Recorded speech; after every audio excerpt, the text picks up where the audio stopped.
préside le groupe d'études autisme que j'ai créé en 2011.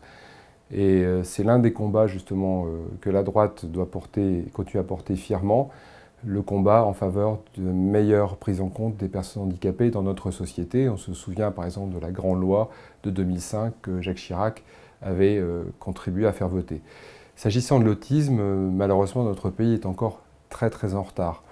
J'ai ici à l'Assemblée nationale obtenu que la Cour des comptes fasse un travail pour nous et elle a mis en avant, dans le rapport qu'elle a déposé en décembre dernier, 3 chiffres qui sont terribles. Le premier, 15% seulement des enfants en France autistes sont convenablement repérés, dépistés et pris en charge. 15% seulement, alors qu'on est près de 100% dans les pays voisins. Deuxième chiffre à retenir, 30% seulement des enfants autistes sont accueillis à l'école. 70% des enfants sont exclus du milieu scolaire. Là aussi, chez nos voisins, on est entre 80 et 100% d'enfants autistes accueillis à l'école.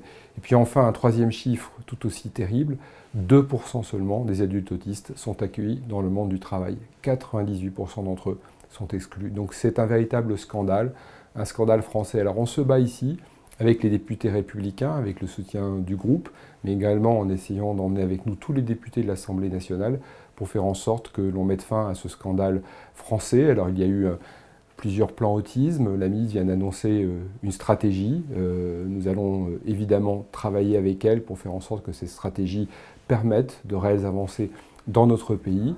Et ici à l'Assemblée nationale, en tant que membre de la commission d'évaluation des politiques publiques, je rendrai dans quelques jours un rapport pour faire également des propositions pour que les choses avancent. Donc sachez que le groupe Les Républicains, le député que je suis, le groupe d'études autisme, nous sommes à la pointe de ce combat aux côtés des familles pour mettre fin à ce scandale français et pour que les enfants et les adultes autistes soient enfin accueillis et considérés comme il se doit dans notre pays.